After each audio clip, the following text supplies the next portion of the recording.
한 부자의 이야기입니다. 그는 황금 물결 넘칠대는 농두렁에 서서 풍성한 소출을 어떻게 처리할 것인가를 생각하면서 즐거운 독백을 혼자 하고 있습니다. 이 날은 곡식을 어디다가 쌓아 놓는단 말인가? 더 큰 창고를 지어야지. 이 부자는 요즘 날로 하는 크게 성공한 사람입니다. 이 부자의 계획은 이랬습니다. 내가 이렇게 하리라. 내 곡식을 헐고, 즉 내 곡간을 헐고 더 크게 짓고 내 곡식과 물건을 거기 쌓아두리라 그랬습니다. 그리고 19절에서 그도 말하기를 또 가로되 내 영혼아 열에 쓸 물건을 많이 쌓아두었으니 이제는 편안히 먹고 쉬고 마시고 즐거워하자. 혹 여러분 우리 가운데 그런 분이 안 계십니까? 내가 이만큼 되었으니 이제는 나는 생을 그냥 엔조이하면서 지내자. 그러나 하나님의 뜻은 부자의 생각과 달랐습니다. 20절에서 이렇게 말씀합니다. 하나님은 이르시되 어리석은 자여 오늘 당내 네가 날아든 바로 그날 당내 네 영혼을 도로 찾으리니 그러는 네가 예비한 것이 네 것이 되겠느냐. 그래서 사람들은 이 부자를 가르쳐서 어리석은 부자라고 부릅니다. 어리석던 날은 꾀가 적다, 너 슬기롭지 못하다, 지혜가 없다는 그 정도의 날이겠지. 나는 물론 일어나는 날은 아닙니다. 우리는 우리 주위에서 나는 어리석은 사람들을 대하게 됩니다. 또 그들이 하는 어리석은 일들을 통해서 한편으로는 염려하기도 하게 됩니다. 그러나 어떤 사람들이 어리석은 자라고 말할까요? 정말로 단정하기는 어렵지만은 하지만 하나님 말씀이 성경에서 어리석은 자들이 어떤 자인가에 대하여 곳곳에서 우리에게 일러주고 있습니다. 하나님은 어떤 자를 어리석다고 말씀하실까요? 오늘 성경 말씀 가운데서 세 가지만 생각하면서 은혜를 나누기를 원합니다. 첫 번째는 모래 위에 집을 짓고 있는 자가 어리석은 사람입니다. 어떤 이들은 현대 눈령을 일컬어서 아스팔트 눈령이다, 때로는 콘크리트 눈령이라고도 말합니다.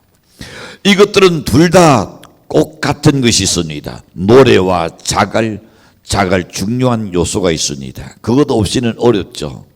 모래와 자갈은 길을 닦고 높은 빌딩을 짓고 건물을 짓는데 아주 유용하게 쓰입니다. 그러나 모래가 이렇게 유용한 거 좋은 것이라는 그냥 모래 위에다가 여러분이 집을 지어낸 예수님께서 어리석은 사람이다 그랬습니다. 마태복음 7장 26절에서 보시는 이렇게 말씀합니다. 나의 이 말을 듣고 행하지 않은 자는 그 집을 어디 위에? 모래 위에 지은 어떤 사람? 어리석은 사람과 같다 그랬습니다. 건축에 있어 중요한 것은 그 기초가 어디냐가 중요한 문제입니다. 예수는 건축에 있어서 그 기초를 모래 위에 하는 자가 있고 반석 위에 집을 짓는 자가 있다고 말씀합니다. 집은 기초를 어디에 두냐에 따라서 그 견고성이 문제가 됩니다. 아무리 좋은 집을 짓는다 할지라도 그 기초가 좋지 못하는 시간이 가는 침체되고 무너질 수밖에 없습니다. 예수는 누구보다도 이 집에 관해서 짓는 일에 관해서는 아주 일가견이 있는 전문가입니다. 왜냐하면 예수님도 아버지를 따라서 녹수 일을 도왔기 때문입니다. 그분은 어떤 곳에 집을 지어야 하냐에 대해서도 잘 알고 있었습니다. 실제로 가나안 땅에는 여름철에 보면 온통 다 집을 지을 수 있는 땅들입니다. 왜냐하면 여름철에는 비가 오지 않는 계절이기 때문입니다. 그러나 겨울에는 비가 많이 와서 종종 건유에 휩쓸리는 것을 보게 됩니다. 그러므로 집을 짓기를 원하는 자는 이 사실을 염두에 두고 어디에 겨울철에 보고 어디다 집을 지을까? 모래 땅은 건축에 좋은 기초가 아닙니다. 굳건한 기초 위에 세우지 않는 건축물은 항상 붕괴의 위험을 안고 있기 나름인 것입니다. 미국 뉴욕의 이스트 강을 가로지른 브루클린이라는 다리가 있습니다. 그 기초가 좋지 않아 가지고 다리 전체가 조금씩 낮아지고 있다고 말합니다. 또 세일론의 콜롬보는 본래 갯벌을 인공 항구로 만든 도시입니다.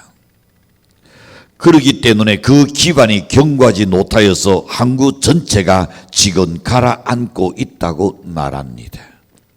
그러나 뉴욕의 맨하탄은 천연으로 반석이 깔려져 있는 그런 땅입니다. 그래서 거기는 세계적인 고층 빌딩이 절대하게 우뚝우뚝 서 있는 것을 보게 됩니다. 그 건물들은 강풍에 흔들리기는 해도 무너지지는 않는 것은 단석 위에 그 건물들이 지어졌기 때문입니다. 모든 빌딩, 우리 한국에도 육산 빌딩부터 시작해서 그리고 또한 롯데에서 지은 123층인가 그 건물들도 우리 육안에 안 보이지만 그것이 흔들고 있습니다. 그래서 물어보는 건축업자가 그러죠. 조금씩 흔들리지 않으면 위험합니다. 공법을 흔들리게 만들어놨다 그랬습니다. 우리 교회가 얼마 전에 여러분 큰 지진이 동해에 일어났고 그리고 동해에서 지진이 지나갔습니다. 벌써 꽤 됐네요. 한 10년이 넘는 것 같은데 그 당시 토요일이었을까 그랬을 겁니다. 교인들이 있었던 교인들은 다 깜짝 놀래가지고 나다우로 나오고 그랬을 겁니다. 저도 녹양실에 있어서 깜짝 놀랐으니까요.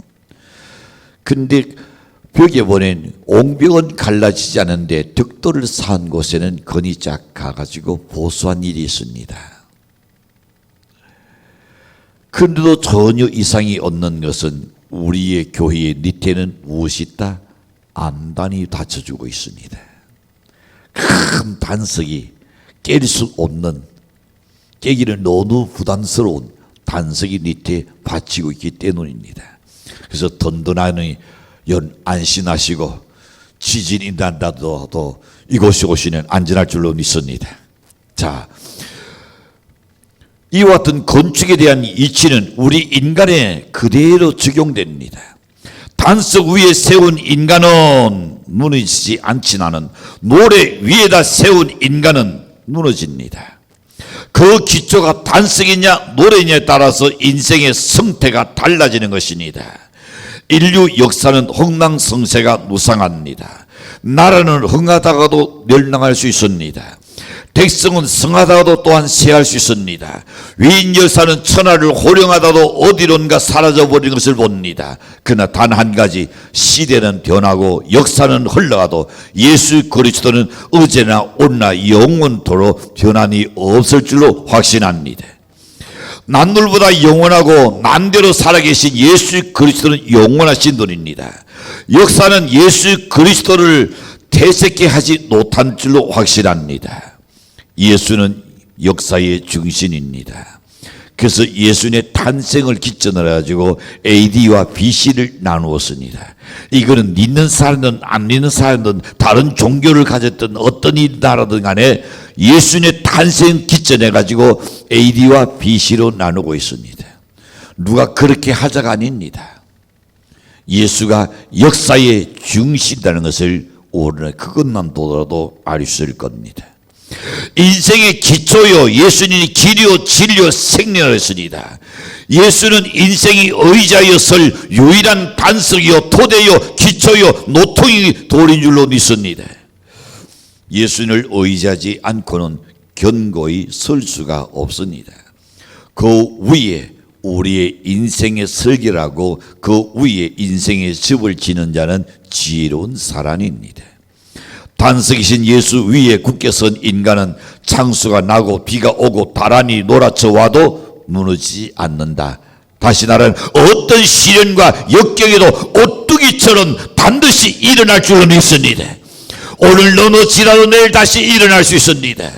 오늘 잤다 다시 벌떡 일어날 수 있는 것은 주님이 그와 함께하기 때문인 줄로 확신합니다. 좌우 사방에서 시온이 와도 건날 것이 없습니다. 그 이유는 반석 위에 우리의 신앙과 우리의 나옴과 우리의 믿음이 예수 위에 서 있기 때문입니다. 예수 그리스도는 굳건한 반석입니다. 그러나 창수가 나고 디다람이 놀아쳐올 때에 무너지는 집이 있습니다. 그것은 모래 위에 지은 집이라 그랬습니다. 어떤 집일까요? 가룟 유다가 모래 위에 인생 집을 지었습니다. 그 집은 돈이라는 유혹에 달아나되 지탱할 수가 없어서 결국은 가룟 유다는 무너져 버렸습니다. 오늘 우리의 인생들도 돈이라는 이것만을 쫓아가다 보면 결국은 돈도 찾지 못하고 내 세월 그 좋은 아름다운 청춘을 다 날려버리고 무너질 수밖에 없는 겁니다. 그래서 사람의 생명이 돈에 넉넉한 있지 않다 그랬습니다. 명예라는 다란, 권세라는 다란, 이승의 다란 앞에 여러분은 무너진 사람이 얼마나 많습니까? 아담은 반석 위에 그 집을 짓지 못했습니다. 그래서 무너졌습니다. 사울 왕도 그랬었습니다. 골리앗도 그 좋은 힘을 가지고 잘 놓던 것에 사용하다가 끝내는 두 누나를 빼앗기고 무너졌습니다. 그들 집이 무너진 것은 딱 한 가지입니다. 반석 위에 짓지 못했기 때문입니다. 예수 그리스도 위에다가 예수 그리스도의 날선 중심에서 집을 지었더라면 안 무너지죠. 잘 선용하고 활용했을 겁니다. 잘 지어야 할 인생 집이 명예욕과 아니면 권력과 아니면 욕심 때문에 아니면 또한 여러 가지 정욕 때문에 모래 위에 지은 부실 건물이 되지 않아야 할 줄로 믿습니다. 나태동 7장 27절에 보면 이렇게 날씬합니다. 비가 내리고 창수가 나고 다란이 그 질에 부딪히네 무너져 그 무너지니 시나니라. 날린 공사다 날입니다. 지금은 한몫 잡았다고 생각할지 모릅니다. 내 명예가 오래 간다고 생각할지 모릅니다. 내 권세가 언제까지 내가 할 수 있을 것이라고 생각할지 모를 겁니다. 사람은 한치 앞을 모릅니다. 자신의 계획대로 안 되는 겁니다. 날린 공사를 하고 있으려도 자신이 그걸 모르고 있다는 겁니다. 그러나 반석이신 예수 그리스도 위에다가 내 인생 집을 지은 자는 다 사람들이 없을 줄로 믿습니다. 힘들고 어렵고 다급할수록 세속 위에다가 인생의 성을 쌓지 않기를 바랍니다. 진리의 날선 위에 인생 설계도를 가지고 사십시오. 그것만이 여러분에게 확실하게 보장해 줄 줄로 믿습니다. 두 번째 생각해 봅니다. 성경은 무신론을 어리석은 자라고 단정하고 있습니다. 무신론자들. 그래서 시편 14편 1절에 보시는 이렇게 나서나니라. 어리석은 자는 그의 나옴에 이르기를 하나님이 어떻게 하다고요? 없다 하도다. 그들은 두태하고 그 행실이 가증하니 선을 행하는 자가 온도다 그랬습니다. 어리석은 자는 하나님이 없다 그랬습니다. 하나님이 없다는 무신론자들은 우주와 만물이 저절로 생겨났다고 말할 겁니다. 우연이라고 이야기할 겁니다. 그것은 정말로 웃기는 이야기입니다. 이 세상은 우연이라는 것은 아무것도 없습니다. 여러분 중에 만약에 예비당이 오늘날 저절로 이것이 쑥솟아났단다면 누가 그 날을 믿겠습니까? 아, 나 저 사람은 정신병원에 가야 할 사람이다 라고 말할 겁니다. 성경은 이렇게 말씀합니다. 창세기 1장 1절에 보시는 태초에 하나님이 천지를 창조하시니라. 하나님이 천지를 창조하신 줄로 믿습니다. 이 짧은 한 구절에서 우주의 신비를 두는 열쇠가 거기 있습니다. 이 말씀은 무신론을 반박하고 있습니다. 왜냐하면 하나님이 창조하셨다고 말씀하셨기 때문입니다. 이 말씀은 진화론을 반박할 겁니다. 변화된 것이 아닙니다. 우주는 창조되었지 진화된 것이 아니기 때문인 줄로 믿습니다. 이 말씀은 유물론을 반박할 겁니다. 왜냐하면 우주는 영원히 존재하는 것이 아니기 때문입니다. 언젠가는 끝나는 날이 옵니다. 이 날씨는 다실론을 단답할 겁니다. 왜냐하면 하나는 유일신 한 분이기 때문인 줄로 믿습니다. 이 날씨는 돈신혼을 배격할 겁니다. 왜냐하면 하나는 피조물과 언연히 구별되기 때문입니다. 영원 전부터 지존하시는 하나님을 안 계신다고 말하는 자는 참으로 어리석은 자 중에 하나입니다.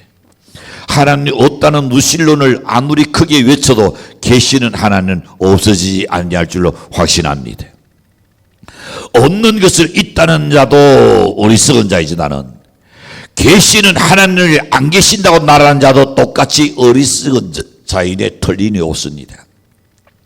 최초의 소련 우주 비행사 유리 가가린이라는 사람이 지구에서 돌아와서 전 세계를 향하여 그는 크게 외쳤습니다. 나는 우주에서 하나님을 도저히 놓쳤다.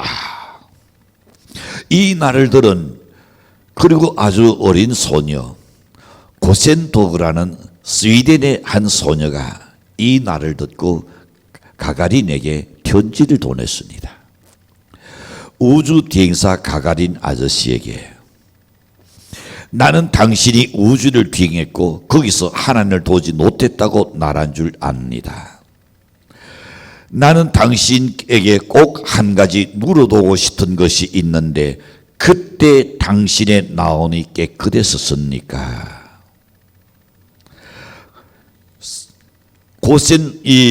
고센도그 양이 이 질문하는 것은 이유가 있습니다. 마태복음 5장 8절에서 보시면 이렇게 나타납니다. 나오니 청결한 자가 복이 있나니 그들이 무엇을 본다? 하나님을 볼 것이요. 예수님의 말씀 때문입니다.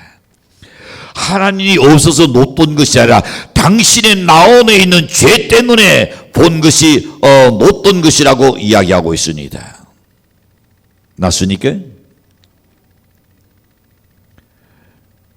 여기도 가가린 같은 사람이 있나요? 하나님을 내가 보지 못하고 내가 만나지 못하고 알지 못하는 것은 내 속에 아직 죄가 있기 때문에 그런 거다 그랬어요. 내 속에 죄가 다 청결하게 해결되면 하나님을 도울 것이다 그랬습니다. 신앙은 자유입니다. 하나님 믿지 않는 것도 자유입니다. 그러나 분명히 알 것이 있습니다. 시편 14편 1절에서 어리석은 자는 그 나온에 이르기를 하나님 없다 하도록 하고 손타고 있다는 이 사실입니다. 하나님 없대서 어리석은 자가 되는 것보다는 무신론을 버리고 현명한 자가 되는 것이 얼마나 좋은 일입니까? 하나님은 살아계십니다. 아멘. 그분은 믿는 자를 구원하시고 치유받게 하시고 행복한 삶으로 인도하실 줄로 믿습니다. 하나님을 인정하는 나라가 다 부강했고 하나님을 인정하고 사는 나라가 선진국입니다. 하나님을 부정하는 나라가 다 어둠 속에 어려움과 당하고 있습니다. 죄가 덮실되고 있습니다. 우리는 세 번째 생각해 봅니다. 인간의 참 만족과 행복을 어디서 물질에서 찾는 사람을 일컬어서 어리석은 자라고 말했습니다. 이 교훈은 오늘 본문에서도 찾을 수 있습니다. 어떤 부자가 그 해에 농사가 잘 지었습니다. 대풍작을 이루었습니다. 소출이 풍족해서 사둘 곳이 없었습니다. 그래서 곡간을 크게 짓고 곡식을 태산처럼 쌓아두고는 매우 헛되었습니다. 그런 생각하기를 노랬으니까 내 영혼아 이렇게 많은 곡식을 쌓아두시니 이제는 편안히 쉬고 먹고 마시며 즐거워하자. 대단히 만족했던 부자였습니다.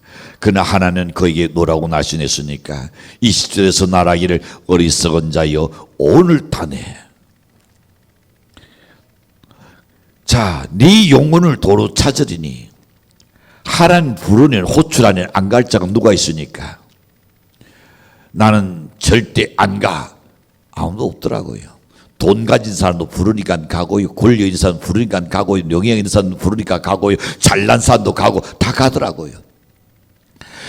창조 조물주가 인간을 부르낸 피조물은 거기 순응할 수밖에 없습니다. 잘난 사람, 못난 사람, 학식 있고 없고 그 상관이 없습니다. 하나님 호출에 거부할 사람은 아무도 어느 한 사람도 없는 줄로 믿습니다. 그런데 오늘따내 네 영혼을 찾는다는 이 물질이 네 것이 되겠느냐? 너하고는 아무 상관이 없다는 말입니다. 이 말씀은 인간의 찬 만족과 행복을 물질에서 찾는 자는 어리석은 자인 것을 교훈해 주고 있습니다.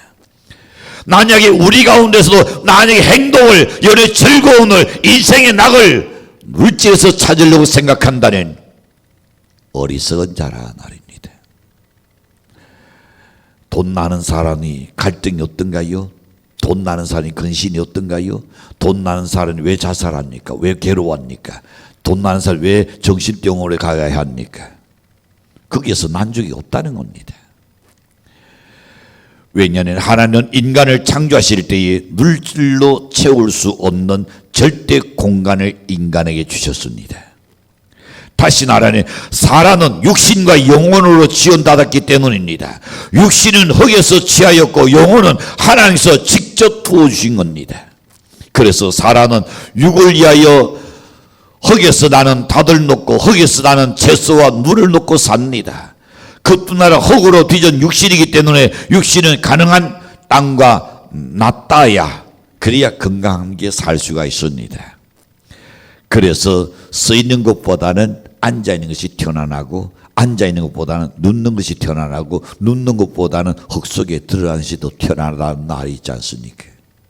여러분, 그러나 분명히 기억해야 할 것이 있습니다.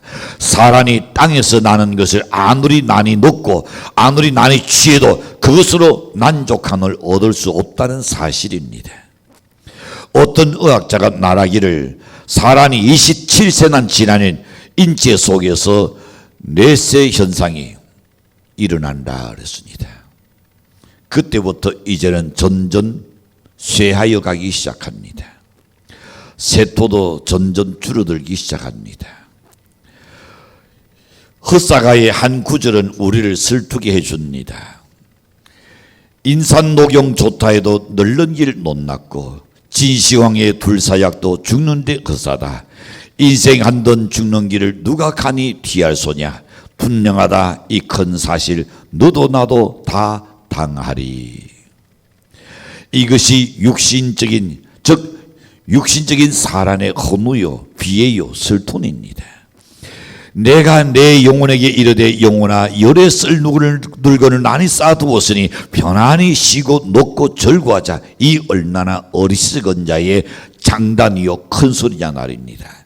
그러나 생각해보면 하나님보다는 물질에서 만족과 기쁨을 찾는 성향과 요소가 우리 안에도 항상 도사리고 있다는 것은 부인할 수 없는 일입니다. 육신의 만족과 연락을 위해서 물질의 노예가 되는 경우도 없잖아 있습니다. 빈손으로 왔다가 빈손으로 간 것이 인생인데 넓은 땅을 갖기 위해서 안절부절 못하는 사람이 있습니다. 평생 놓을 채소 안에 물질만 있으니 족하게 여기야 할 것만은 더 많은 재산을 갖기 위해서 노신초사하는 사람이 얼마나 많습니까? 하나님 도실 때에 어리석은 일만 골라서 하는 사람들이죠. 정말로 행복의 척도에 어디에 신앙에 의해서 결정되는 성도가 되기를 저는 간절히 부탁합니다. 사랑하는 성도 여러분, 올해는 어리석은 잔에서 이제 깨어나야 합니다. 잔 행복을 물질에서 찾는 어리석은 꾼에서 이제 어서 깨어나시기를 바랍니다. 영혼의 만족을 물질에서 찾는 헛된 꾼에서 우리는 깨어나야 합니다. 내 육신과 내 모든 거기에 내가 족하니 내가 행복하리라 천만에요. 다른 근신이 우리를 찾아옵니다. 하나님이 지키셔야 할 줄로 믿습니다. 그렇지 않다면 우리도 언젠가는 주님 앞에서는 그날에 어리석은 자여 책망을 면치 못할 겁니다. 상상하건대 돈문에 두 자는 쌓을 곳이 없어서 걱정했을 법합니다. 왜? 여러 쓸 물건을 많이 쌓아두었으니 편안히 먹고 마시고 즐거워하자 그랬습니다. 근원도화를 쌓아둘 곳이 없어서 걱정하던 그이었기 때문에 하나님이 부르시는 그날에 쌓아둔 근원도화가 무슨 소용이 있겠는가. 하나님은 언제 우리의 생명을 굳으실지 모릅니다. 젊었다고? 아니요. 잘났다고? 더 아닙니다. 명예와 권세 있다고 천난해요. 낡은 하늘에 소나기가 쏟아지듯이 하나님의 시간은 아무도 예측할 수 없습니다. 그때 우리의 뒷자리에 무엇이 남아있을까 생각해 보시죠. 내가 떠난 그 뒤에 자리에 무엇이 남아있을까? 다 녹지도 못한 땅 조각, 내가 다 써보지도 못한 물질이 그것이 자리를 잡고 있을까? 아니면 하나님의 날씬인 성경을 읽다가 펼쳐놓은 그 노트일까? 아니면 오늘도 주를 위하여 헌신하고 수고한 그 노트이 내 뒷자리에 나눠 있을까? 열기를 제쳐놓고 티곤도 누릅쓰고 예대하는 그 자리가 나의 마지막 자리일까? 재산이 문제가 아닙니다. 신앙이 문제입니다. 부자가 문제가 아닙니다. 천국이 더 문제인 줄로 믿습니다. 성공이 문제가 아닙니다. 하나님께서 기도하시느냐가 문제인 줄로 믿습니다. 어리석은 자가 되지 않기를 바랍니다. 하나님께서 인정하는 모래 위에 집을 지은 자가 어리석은 자라고 분명히 말씀하셨습니다. 하나님께서 하나님 없이 사는 자가 어리석은 자입니다. 이 세상만을 위해서 사는 자가 어리석은 자입니다. 내 육체를 위해서 사는 자는 어리석은 사람인 것입니다. 요 작은 하는 요 작은 배 하나 채우기 위해서 살아간다면 어찌 어리석은 사람이라지 아니할 수 있겠냐 말입니다. 우리가 보이지 않는 영원한 하나님의 나라를 진실로 믿는다면 오르는 모리 위에 성을 쌓지 마십시오. 날씬과 진리 위에 성을 쌓아서 연내 진실로 어리석은 자가 되지 않기를 주님으로 간절히 축복합니다. 기도합니다.